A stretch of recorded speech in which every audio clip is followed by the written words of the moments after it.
कथा को श्रवण करें और इस ज्ञान गंगा में गोते लगाएं।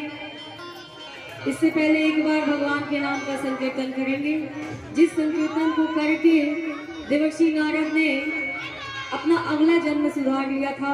वो पिछले जन्म में दासी पुत्र थे और जब उन्होंने भगवान का संकीर्तन किया, केवल नाम ही लिया था और कुछ नहीं किया।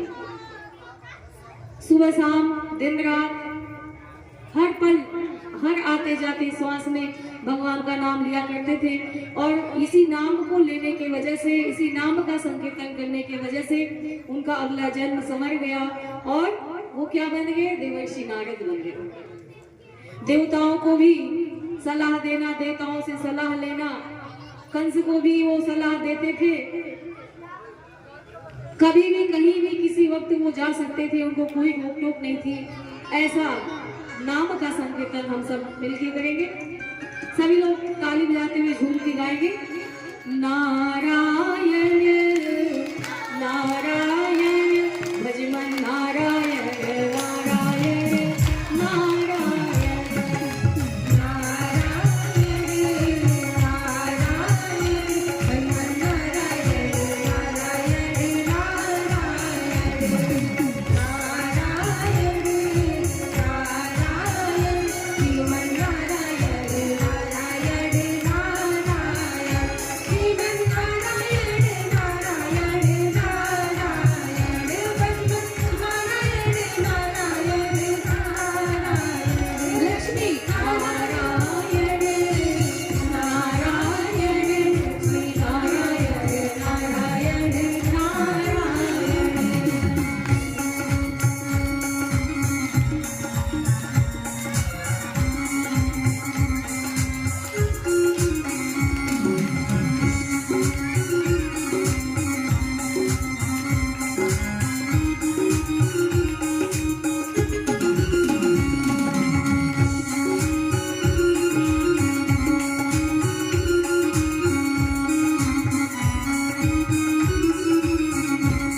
भाइयों बहनों, जिसके नाम मात्र का संकीर्तन करने से हमारे जन्म जन्मांतरों के सारे पाप नष्ट हो जाते हैं, केवल नाम के संकीर्तन करने से।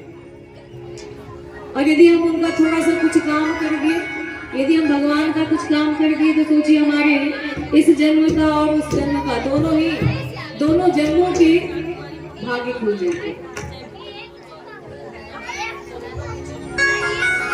परम पूज्य गुरुदेव ने बताया कि जो शरण गुरु की आया, इस लोक सुखी और परलोक सुखी। जो गुरु की शरण में आ गया, जो गुरु की शरण में अपने आप को समर्पित कर दिया। कैसे समर्पित करना है? अपने मन को, अपने तन को, अपने सर्वस्व को गुरु के चरणों में जो समर्पित कर देता है, उसको समर्पण कहते हैं। यदि हम किसी डॉक्टर के पास जाते हैं दवा लेने और मन में बैठा, अरे पता नहीं कैसे डॉक्टर ये दवा देगा, वह सही होगा कि नहीं, ये तो सखी के बताने के लिए हमारे मित्र ने बताया तो हम चले आए, लेने पता नहीं डॉक्टर कैसा है। हमारे मन में यदि दुविधा है, हमारे मन में यदि विश्वास नहीं है, तो वो गोली काम नहीं करेगी। हम जानते हैं कि नाम के संकीर्तन से, जैसा कि आपको आज कथा के माध्यम से हम तीसरी बार बता रहे हैं कि एक बार गायत्री मंत्र बोलने से केवल 1,10,000 वाइब्रेशंस तरंगे ऊर्जा हमारे शरीर में उत्पन्न होती है। हम ये जानते हैं कि गायत्री मंत्र का जप करने से, गायत्री मंत्र को बोलने से, लिखने से, साधना करने से हमारे अंदर इतनी ऊर्जा आती है कि गायत्री साधक से नजरें भी मिलाना मुश्किल हो जाता है। लेकिन हम अपने मन को मनाते हैं, आज नहीं किए कल कर लेंगे, कल नहीं किए परसों कर लेंगे। कल कभी आता है क्या?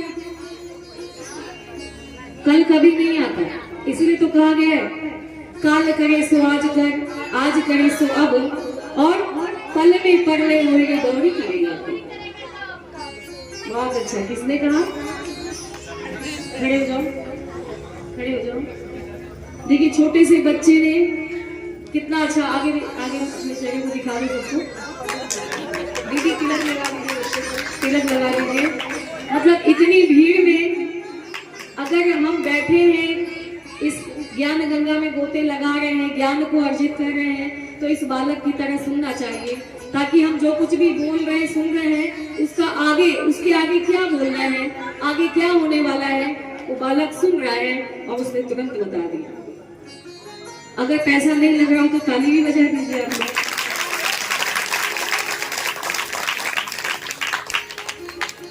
तो हम जब किसी नेक कार्य को करने चलते हैं तो तनिक भी विचार नहीं करना है कब करें, कल करें, परसों करें।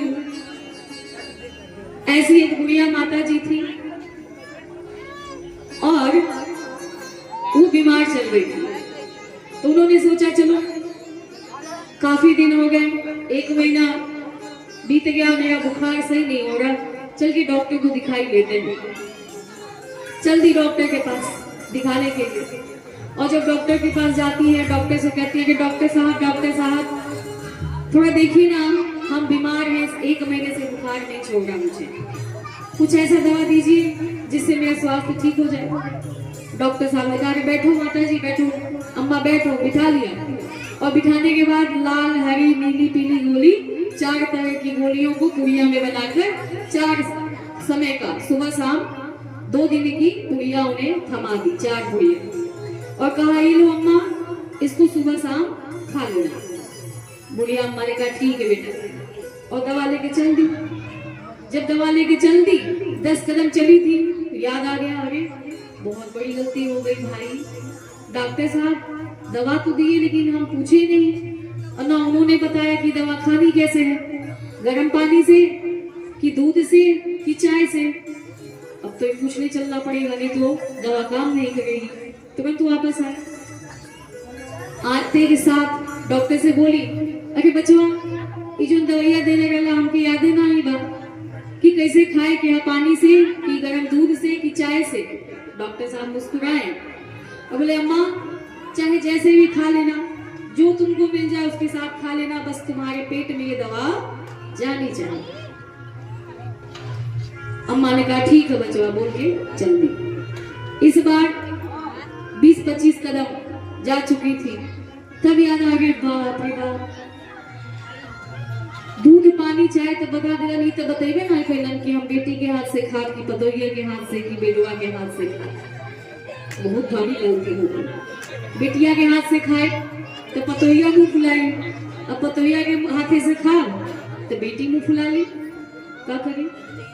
नहीं जाएगी करी, ठीक चल दी, वापस गई।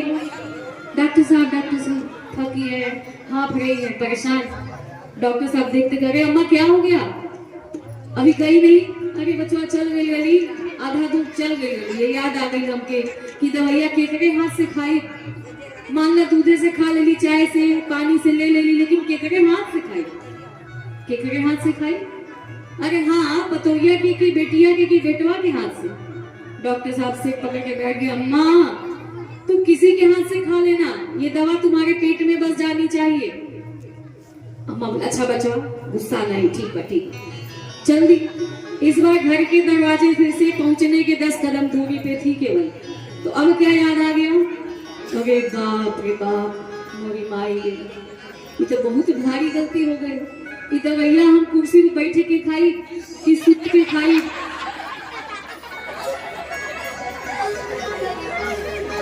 कि चलते चलते खाओ?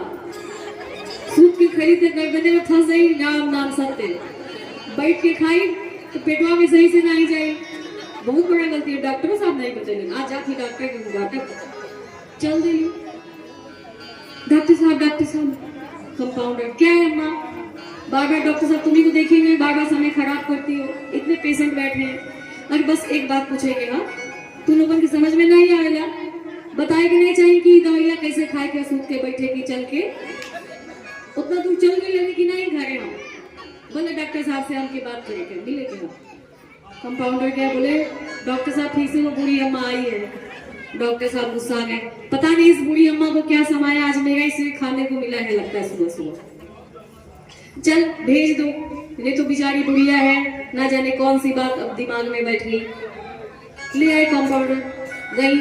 अरे बचवा भाग गई, इतना दूर चल गई, बतावा अब ले घर जाके आराम करती ना। तो कि बताएगी नहीं चाहिए कि हमके सूत के खाए के अभी बैठ के चल के हैं कैसे डॉक्टर हो?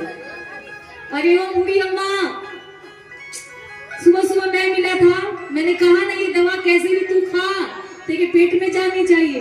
तू सो के खा, तू बैठ के खा, तू जल जैसे भी खा मेरी माँ, लेकिन तेरे पेट में ये दवा जानी चाहिए। तो आज हमारी स्थिति भी यही हो गई है। हम जानते हैं कि गायत्री रूपी वह टैबलेट हमें काम करने वाला है। उस गायत्री को जपेंगे, उस गायत्री को अपने जीवन में उतारेंगे तो हमारा जीवन का कल्याण होगा, हमारे बंद रास्ते खुलेंगे। लेकिन हम आज कल में टालते हैं। अरे कल शादी में चले गए थे दीदी, परसों से जरूर करेंगे।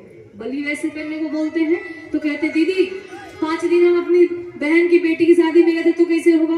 कैसे होगा? वहां नहीं खाते हैं क्या? जब हम भोजन हर जगह जाके कर सकते हैं तो उन देवताओं को भोजन क्यों नहीं करा सकते?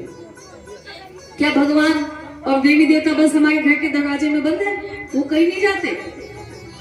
हमारी भावना उनसे जुड़ी है तो हम जहां जाएंगे हमारे साथ रहेंगे।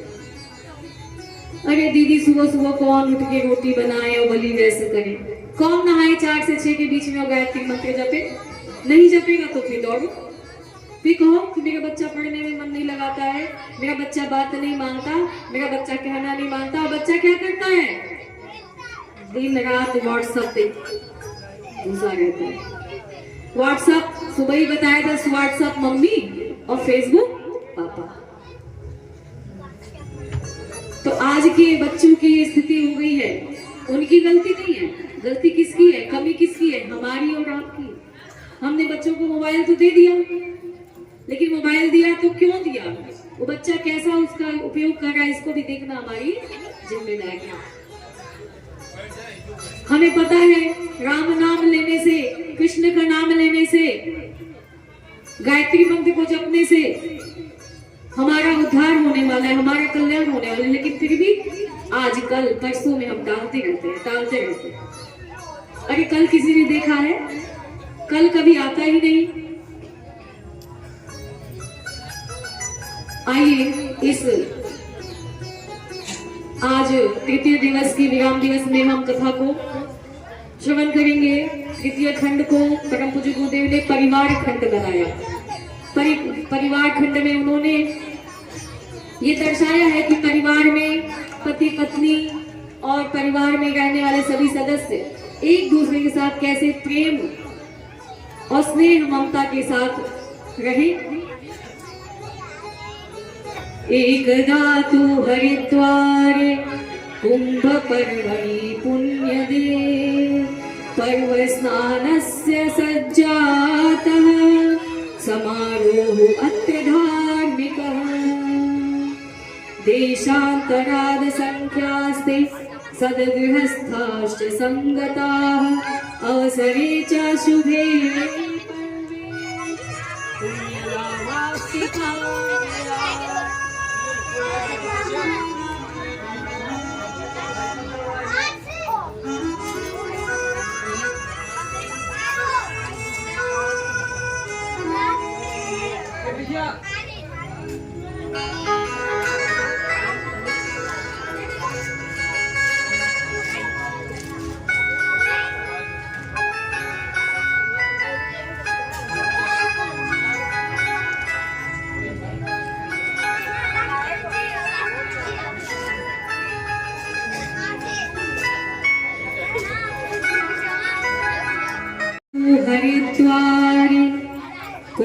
पर्वणि पुण्यदे पर्वस्नानस्य सञ्जातः समारोहोऽत्र धार्मिकः देशान्तरादसङ्ख्यास्ते सद्गृहस्थाश्च सङ्गताः अवसरे च शुभे सर्वे पुण्यलाभाप्ति काम्यया।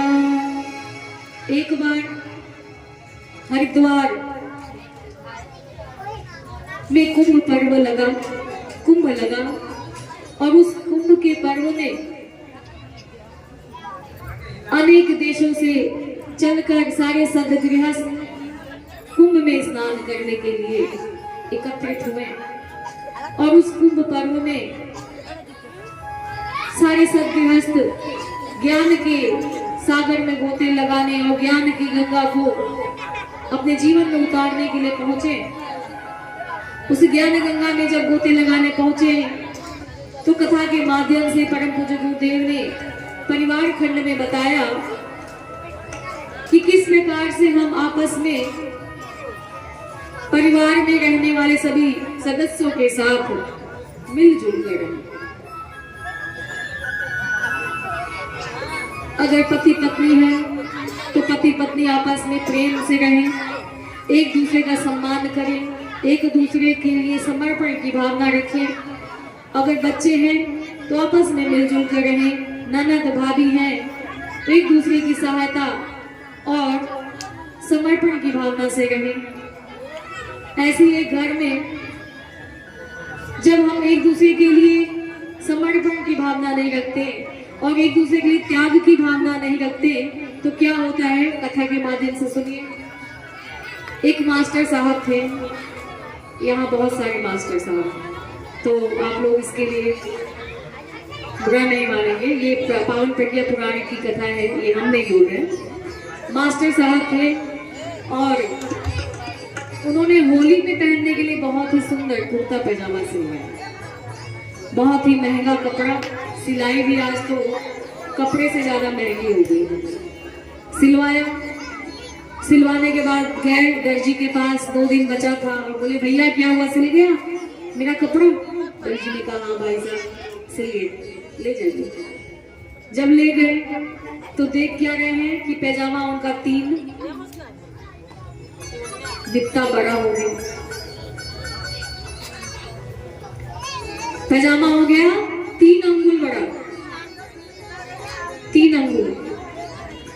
और अगले दिन जब गए कॉलेज के लिए तो तुरंत दर्जी के पास पहुंचे, बोले अरे मास्टर, दर्जी मास्टर, ये जो आपने पैजामा सिला है ना ये 3 अंगुल बड़ा हो गया है, जरा इसको ज्यादा समय नहीं लगेगा काट के सिल दो। दर्जी ने कहा क्या मास्टर साहब आप भी बात करते हैं, देख रहे कितना कपड़ा रखा है सिलने को, मुझे सबको अभी कल ही देना है, टाइम नहीं है, आप घर में ही तो छोटा सा काम है, काट के मुड़वा दीजिएगा।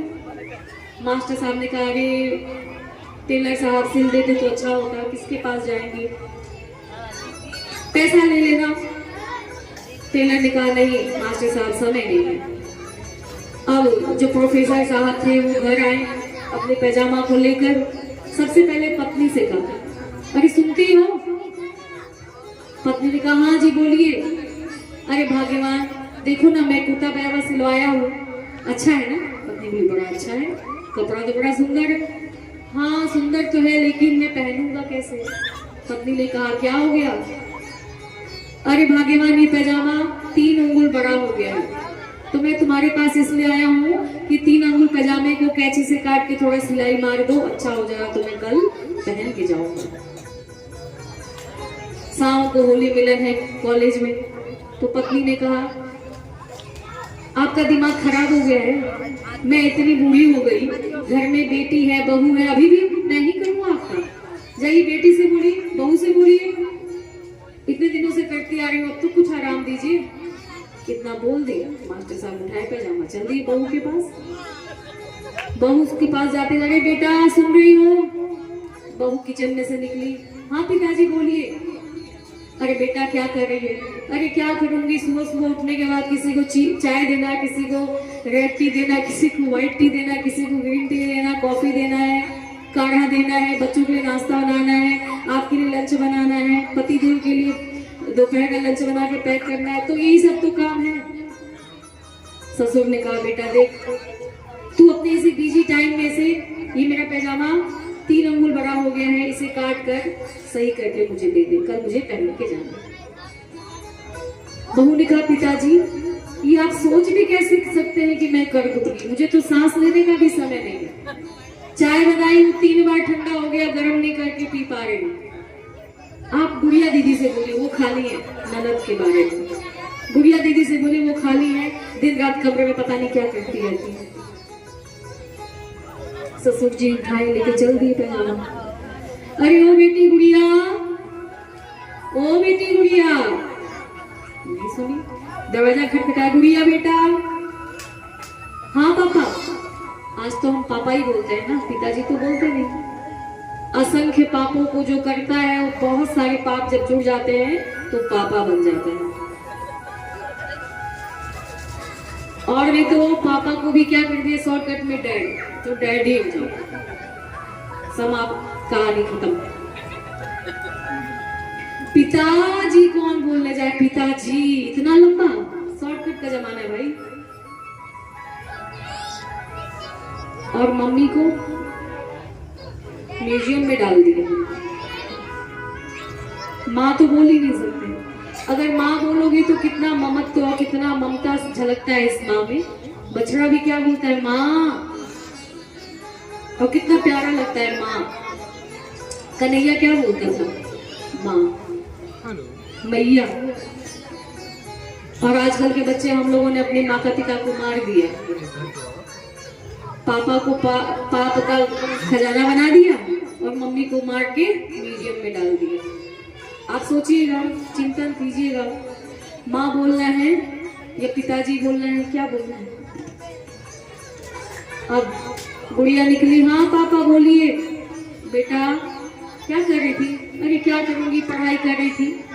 4 दिन बाद प्रैक्टिकल या बोर्ड के एग्जाम आने वाले हैं, इतना सारा प्रैक्टिकल तैयार करना, लिख रही थी। सुनते ही प्रोफेसर साहब के दिमाग में घंटी बजी कि अभी ये भी ठीक नहीं करेगी। फिर भी बोला चाहे कर दे। बेटा देख, ये कुर्ता पजामा मैंने सिलवाया है, कैसा है। बेटा वाह पापा बहुत सुंदर है, आप तो बहुत स्मार्ट लगोगे। अरे स्मार्ट लगूंगा तब जब पहनूंगा ना। क्यों, क्या हुआ। अरे ये तो 3 अंगुल बड़ा हो गया है। अच्छा तो ऐसा कर बेटा कि 3 अंगुल इसको काट के सिल देना, तो मैं कल पहन के चला जाऊंगा। अरे बाप रे, क्या कह दिया पापा, इतना सारा नोट्स लिखना है मुझे, आज सुबह से नाश्ता भी करने का समय नहीं मिला, ये मेरे से नहीं होगा। मम्मी से कहो, भाभी से कहो। वहां से तो वो क्या ही गए थे बेचारे। उठाए पैजामा, ले गए कमरे में रख दिया और रख कर सो गए। सोने के बाद उनकी पत्नी को याद आया कि जब मेरी शादी हुई थी मेरी माँ ने मुझे कुछ पाठ पढ़ाए थे कि बेटा घर जाना, यहाँ से तू एक माता पिता को छोड़ के जा रही है, वहां तुझे दूसरे माता पिता मिलेंगे। कार्य क्षेत्र बट जाता है लेकिन काम वही होता है। मायके में हम माता पिता का, भाई बहन का सेवा करते हैं और ससुराल में देवर है, देवरानी है, जेठ जेठानी है, सास है, ससुर है, उनकी सेवा करते हैं। तो तू बेटा वहां जाना तो अपने पति के माँ बाप को ही अपने माता पिता की तरह मानना। जैसे मैं हूँ वैसी तेरी सास, जैसे तेरे पिता वैसे तेरे ससुर। मैंने क्या कर दिया, मेरी माता ने तो सिखाया था, मेरी माँ ने तो बताया था पति की सेवा करना, पति के बात को मत काटना, पति की बात की अवहेलना मत करना। और मैंने क्या कर दिया, मेरे पति ने कहा कि पैजामा 3 अंगुल बड़ा हो गया उसे काट देना, और मैं उन्हें डांट के भगा दी। इस उम्र में भी मैं ही करूं, बेटी के पास जाओ, बहू के पास जाओ। अरे आज तक करते आई और अब ये अंत समय में मैंने अपने पति को जवाब दे दिया। बहुत गुलामी से भर गई, चिंता में पड़ गई, अफसोस हुआ, तुरंत गई पति के कमरे में, मशीन उठाया, पैजामा ली और ले जाकर बरामदे में बैठ के काटी, क्योंकि पति देवता सो रहे थे, जग जाते। गई और जाकर 3 अंगुल काट के सिल दिया, सिल कर पैजामा वहीं रखकर जाके सो गई। बहू को याद आया, अरे बाप रे, मेरे ससुर ने कहा और मैंने उनकी बात को नहीं माना। अगर मेरे ससुर मुझे ना दे ये ना माल, बाबू ने भैया सबसे बड़ा रुपया।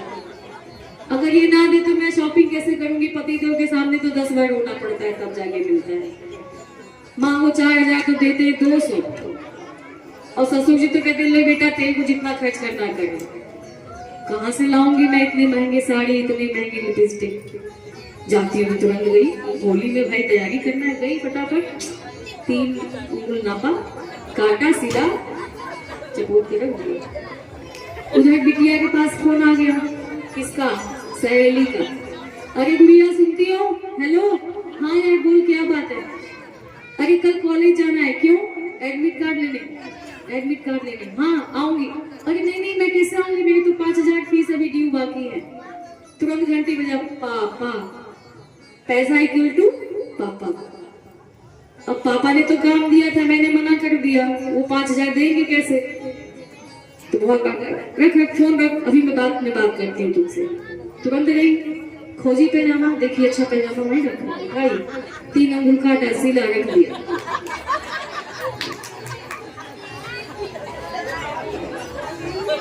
कितना कटना था? कितना कट गया? 9। अगर पत्नी ने पहले ही पति की बात को मान कर दिया होता तो वो बहू के पास नहीं जाता, और बहू ने कर दिया होता तो बेटी के पास नहीं जाता। ये होता है परिवार में तालमेल, ये होता है परिवार में सामंजस्य बिठाना। कट गया 9, पहन लिए सुबह सुबह प्रोफेसर साहब, चल दिए और कॉलेज के लिए निकले। बड़े जल्दी जल्दी में नहा धो के स्नान करके पहन लिया, परफ्यूम लगा लिया। जब ऑटो में बैठते हैं, ऑटो वाला देखता है,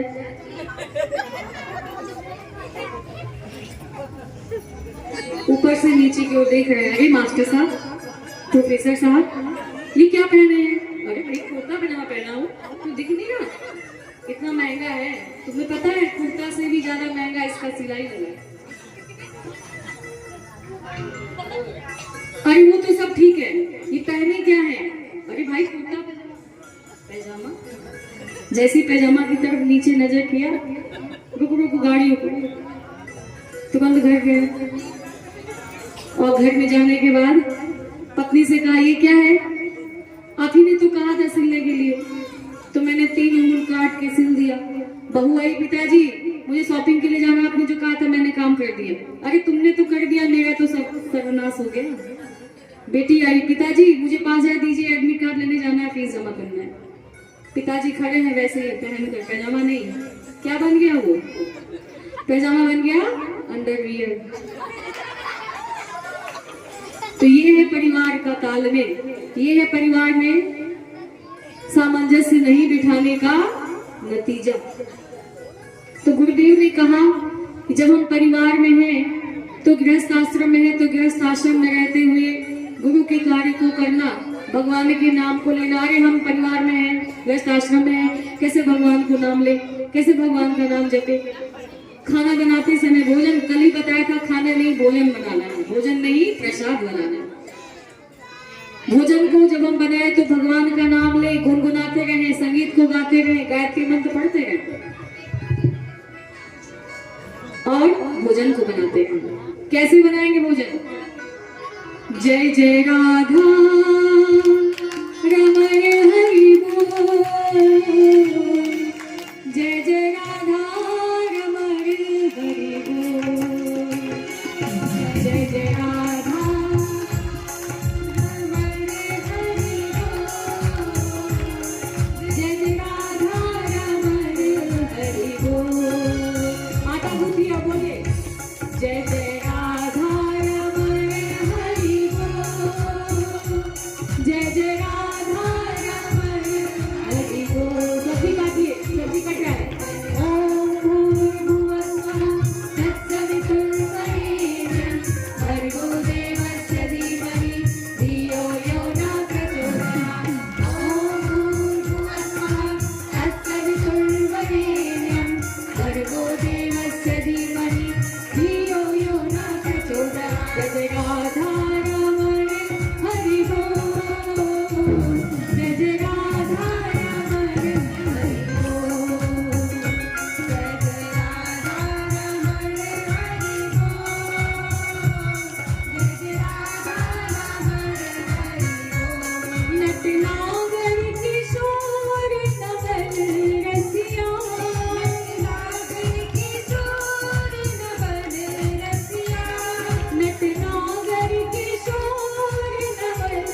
बनाते समय, भोजन कराते समय आप भोजन को बनाने के बाद भगवान को भोग लगाइए। एक बात और है, जो हम भोजन बनाते हैं उस भोजन को अवश्य भगवान को भोग लगाएं।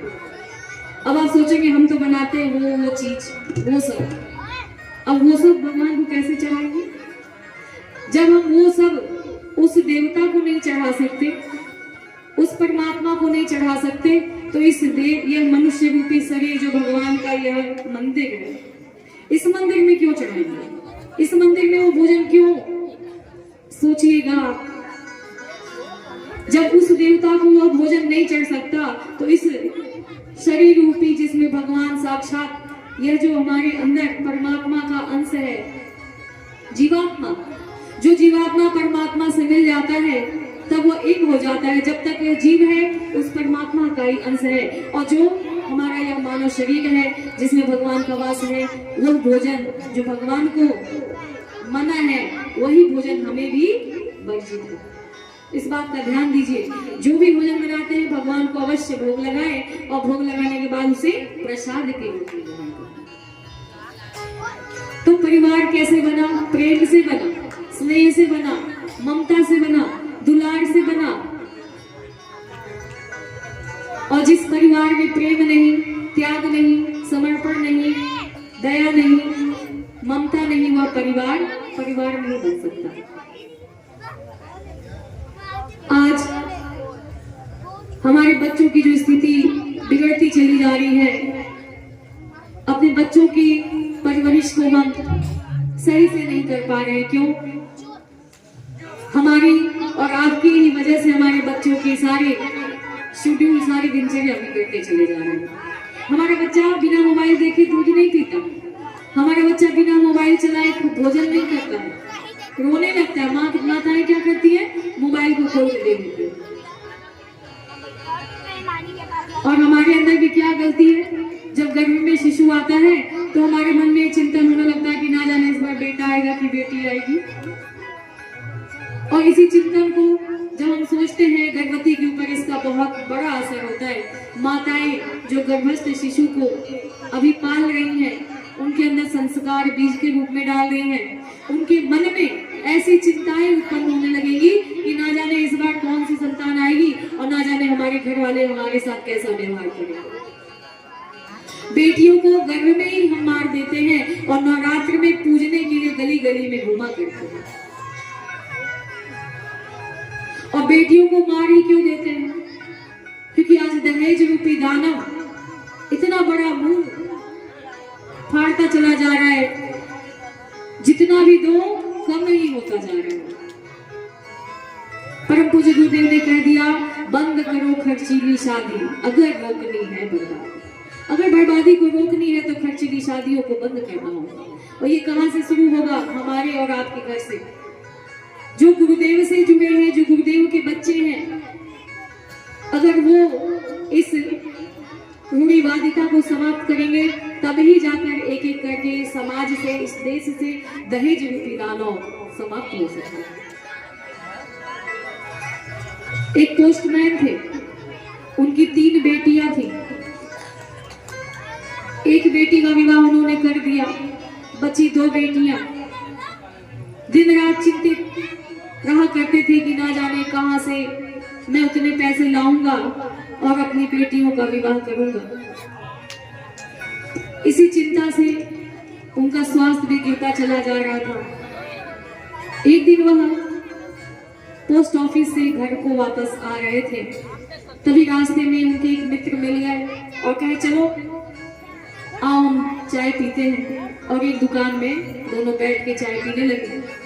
उनके मित्र ने कहा, अरे आजकल तुम्हारा स्वास्थ्य बहुत गिरता चला जा रहा है, तुम्हारे आंखों के नीचे काले घेरे नजर आ रहे हैं, मस्तक पे चिंता की लकीर है, आखिर क्या बात है, तुम्हारा स्वास्थ्य इतना गिरता क्यों जा रहा है? पोस्टमैन ने कहा, भाई मैं क्या बताऊं, मेरी 3 बेटियां हैं, एक की तो विवाह मैंने कर दी, अभी 2 बेटियां बची हैं, उसी की विवाह की चिंता में मैं दिन रात अपने शरीर को समाप्त करता चला जा रहा हूँ, उसी की चिंता में मैं पड़ा रहता हूँ। पोस्टमैन के दोस्त ने कहा, अरे इसमें क्या चिंता करनी है, अभी बगल के गांव में आपके ही जात में है और उनका लड़का अभी नया नया नौकरी लगा है, बड़ा सुंदर है, बड़ा सुशील है, बड़ा सभ्य है। आप जाओ और अपनी बिटिया के विवाह के लिए उनसे बात कर लो। पोस्टमैन ने सुनते ही कहा बिल्कुल मैं कल ही जाऊंगा, और प्रसन्न हो गए। ऐसा लगा कोई आशा की किरण दिख गई, एक आशा की किरण दिखाई दी, चल दिए। प्रातः काल हुआ और प्रातः होते ही अपनी बेटी से बोले कि बेटा आज मैं पोस्ट ऑफिस से थोड़ा देर से आऊंगा क्योंकि तुम्हारी बहन के लिए लड़का देखने जाऊंगा। प्रातः काल पोस्ट ऑफिस गया, पोस्ट ऑफिस से ही बगल के गांव में अपनी बिटिया के लिए लड़का देखने गए। और जब देखने गए तो वहां उस लड़के के पिता ने बड़े अच्छे से स्वागत तो किया, अंदर बुलाया और बोला बताइए भाई साहब कैसे आना हुआ। पोस्टमैन ने कहा मैं अपनी बिटिया के लिए आपके घर रिश्ता लेके आया हूँ, आप अपने बेटे से मेरी बिटिया का विवाह कर दीजिए, मेरी बेटी को अपना लीजिए। इतना सुनते ही लड़के के पिता ने कहा आपकी बेटी ने कितनी पढ़ाई की है। लड़की के पिता ने कहा मेरी बेटी ने बीए किया है, ग्रेजुएशन किया है, बड़ी सुंदर है, बड़ी सुशील है, सभ्य है और भोजन बनाने में तो निपुण है, बहुत ही स्वादिष्ट भोजन बनाती है, सिलाई कढ़ाई बुनाई में भी बहुत आगे है, सेवा करने में कोई उसे हरा नहीं सकता। लड़के के पिता ने सुना तो कहा ये सब तो ठीक है, ये बताओ कि तुमने अपनी बिटिया के विवाह के लिए कितने पैसे, कितने धन जुटा के रखे, कितना खर्च करोगे। पोस्टमैन ने सुना, सुनते ही कहा भाई साहब आप मेरे घर बारात लेके आइए और मैं आपको नाराज नहीं करूंगा, मैं आपको प्रसन्न कर दूंगा। और अपनी पगड़ी को उतारी, पगड़ी को उतार के पिता के लड़के के पिता के चरणों में रख दिया और रखने के बाद कहा कि मेरी पगड़ी, मेरी लाज अब आपके चरणों में। लड़के के पिता ने कहा भिखमंगे कहीं के, दहेज को जुटा नहीं सके और हमारे बेटे से विवाह करने चले। पगड़ी को पैर से उछाल के फेंक दिया और उछाल कर फेंक कर पोस्टमैन को भी धक्के मार के भगा दिया, चलो जाओ यहाँ से, भिखमंगा कहीं। अपनी औकात देखी कि हमारे बेटे से विवाह करने चले। पोस्टमैन ने बहुत रोया गिराया, बहुत कहा, लेकिन उसने एक भी नहीं सुना। बार बार पगड़ी को उछाल देता, बार बार धक्के मार के भगा देता।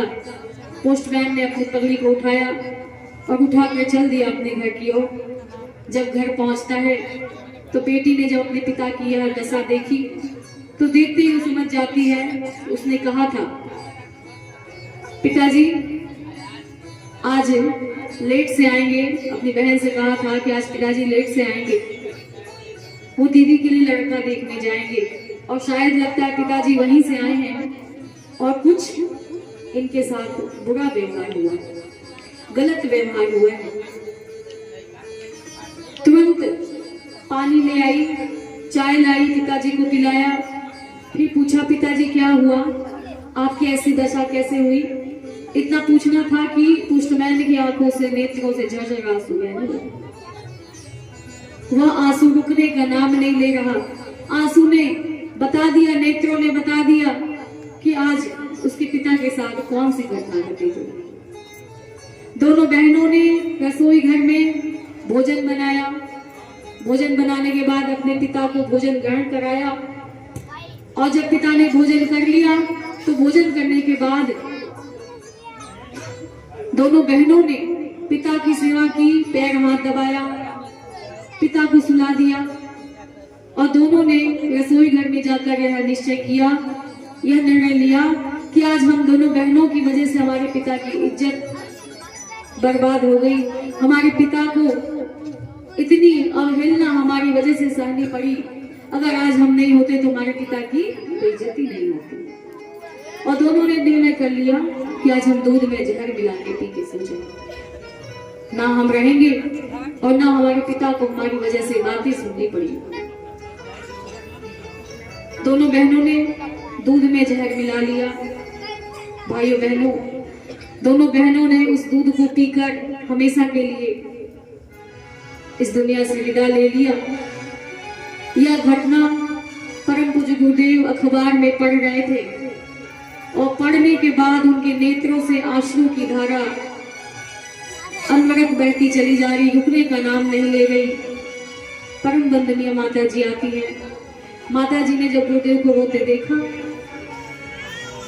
पूछा, गुरुदेव क्या बात है, आप इतने क्यों उदास, आप रो क्यों रहे हैं, आपके नेत्रों से अश्रु की धारा क्यों बहती चली आ रही, आंसू रुकते क्यों नहीं, आखिर बात क्या है बताइए। परम पूज्य गुरुदेव ने कुछ नहीं कहा,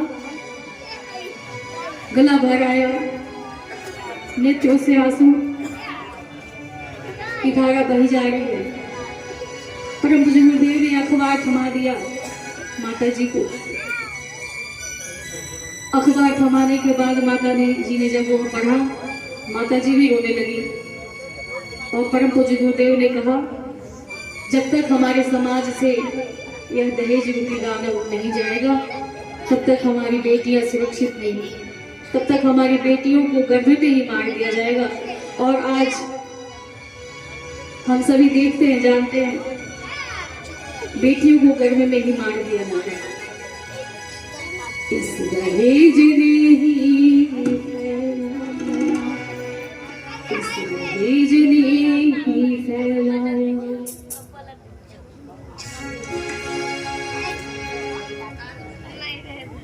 इस दहेज ने ही फैलाया भारी अत्याचार है। इस दानव को मार भगाओ, यह समाज का भार, यह समाज का। भाइयों बहनों, ये बहुत बड़ा प्रश्न चिन्ह है कि जब हम परम पूज्य गुरुदेव से जुड़े हैं तो हमें ये संकल्प लेके जाना चाहिए कि हमें अपनी बेटियों के विवाह में दहेज नहीं देना और बेटे के विवाह में दहेज नहीं देना।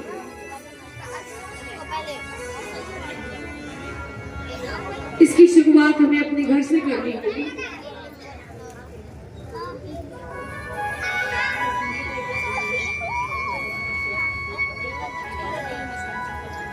हम गुरुदेव के बच्चे होकर अगर गुरुदेव के बताए मार्गों पे नहीं चलेंगे तो समाज हमसे देखकर क्या शिक्षा लेगा। अगर हम अपने मन में इस संकल्प को जगा ले कि हम अपने बेटे के विवाह में न दहेज लेंगे और न बेटी के विवाह में दहेज देंगे, भले हम अपनी बेटी को कुंवारी रख लेंगे। बेटियां बहनें अगर संकल्प ले ले कि जिस घर में भिखमंगे होंगे और जो अपने बैल को बेचेगा, बेटी को नहीं बैल को बेचेगा, हम उस घर में नहीं जाएंगे। और ये संकल्प यदि हमने अपने मन में ले लिया तो संकल्प को अवश्य परम पूज्य गुरुदेव पूर्ण करेंगे। हमारे योग्य, हमारी बेटियों के योग्य वर को देंगे, हमारे बेटे के योग्य बहू को लाकर देंगे। बेटियां क्या कहती है दहेज लेने के बाद, जब दहेज लेकर जाती है ना विवाह करके, कहती मैं तो इस घर की महारानी हूँ, मैं तो दहेज देकर तुम्हारे बेटे को खरीद कर तब इस घर में आई हूँ। वो सेवा नहीं करेगी। सेवा की आप कामना भी मत कीजिएगा कि बहू अगर आपके घर में आती है और आप अपने बेटे को भी बैल को बेचते हैं तो वह बहू आपकी सेवा करेगी। इस कथा के माध्यम से परम पूज्य गुरुदेव ने दो बातों को बहुत ही विशेष ध्यान दिया, बताया कि परिवार में प्रेम, परिवार का जो पहला अक्षर है प, प्रेम, प्रेम ही बिगड़े हुए संबंधों को जोड़ देता है।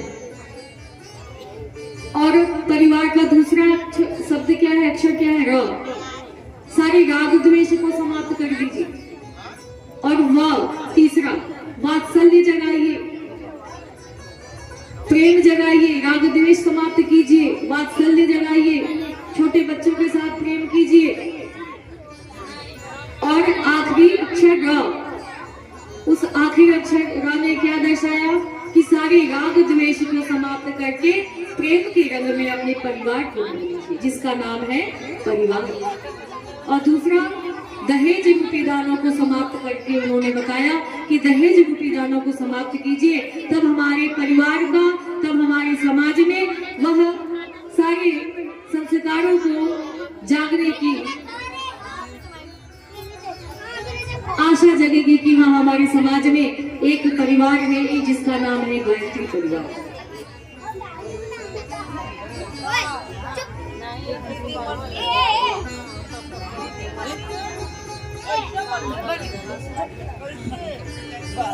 मुंह ने आवाज भगा दो।